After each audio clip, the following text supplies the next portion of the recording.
മുഖ്യന്റെ മകൾ വീണയ്ക്കെതിരെയുള്ള മാസപ്പടി വിവാദം ഇനി കമ്പനികാര്യ നിയമപ്രകാരം സീരിയസ് ഫ്രോഡ് ഇൻവെസ്റ്റിഗേഷൻ ഓഫീസ് തന്നെ അന്വേഷിക്കും. CMRലുമായി ബന്ധപ്പെട്ട് ഇന്ററിംഗ് സെറ്റിൽമെന്റ് ബോർഡ് ഉത്തരവിൽ പരാമർശിച്ച പിണറായി വിജയൻ തന്നെയാണെന്ന നിലപാടിലാണ് ഇപ്പോഴും ഷോൺ ജോർജ്.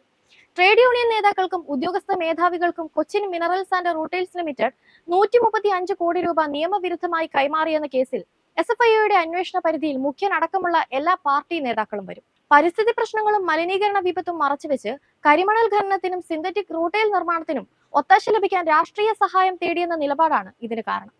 മുഖ്യമന്ത്രി പിണറായി വിജയന്റെ മകൾ വീണ വിജയന്റെ ഉടമസ്ഥതയിലുള്ള IT കമ്പനി എക്സാലോജിക്കിനെ അടക്കം പ്രതിക്കൂട്ടിൽ നിർത്തുന്ന സാമ്പത്തിക ക്രമക്കേട് ആരോപിക്കപ്പെടുന്ന കേസിൽ ആദായനികുതി വകുപ്പ് ഇന്ററിംഗ് സെറ്റിൽമെന്റ് ബോർഡും അന്വേഷണം SFIOയ്ക്ക് കൈമാറണമെന്നാണ് ശുപാർശ ചെയ്തത്. കള്ളപ്പണ അന്വേഷണ ഏജൻസിയായ എൻഫോഴ്സ്മെന്റ് ഡയറക്ടറേറ്റോ അഴിമതി നിരോധന വകുപ്പ് പ്രകാരം CBIയോ അന്വേഷണമെന്ന ബംഗളൂരുവിലെ കമ്പനി രജിസ്ട്രാറിന്റെ ശുപാർശ സുപ്രീം കോടതിയുടെ നിർദ്ദേശപ്രകാരം നിലനിൽക്കുന്നതല്ല. SFIO കേസ് അന്വേഷിക്കുന്ന ഘട്ടത്തിൽ മറ്റ് ഏജൻസികളൊന്നും സമാന്തര അന്വേഷണം നടത്തരുതെന്നാണ് വിധി. അതുകൊണ്ട് തന്നെ അതിനുശേഷം മാത്രമേ EDയും CBIയും എത്താൻ വഴിയുള്ളൂ. കേന്ദ്ര കോർപ്പറേറ്റ് അഫയേഴ്സ് മന്ത്രാലയത്തിന്റെ നേരിട്ടുള്ള മേൽനോട്ടത്തിലാണ് SFIO പ്രവർത്തിക്കുന്നത്. അതേസമയം കേസിൽ വിട്ടുവീഴ്ചയ്ക്കില്ലെന്ന നിലപാടിലാണ് ഷോൺ ജോർജ്.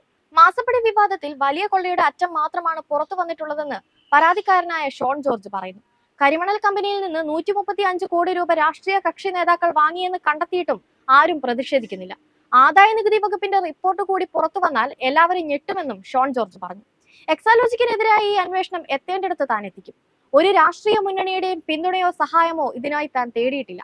കോർപ്പറേറ്റ് അഫയേഴ്സ് മന്ത്രാലയത്തിന് മുന്നിൽ ഈ വിഷയത്തിലെ ഏക പരാതി തന്റേത് മാത്രമാണ്. CMRലുമായി ബന്ധപ്പെട്ട് ഇന്ററിംഗ് സെറ്റിൽമെന്റ് ബോർഡ് ഉത്തരവിൽ പരാമർശിച്ച പിണറായി വിജയൻ തന്നെയാണെന്നും ഷോൺ ജോർജ് പറഞ്ഞു.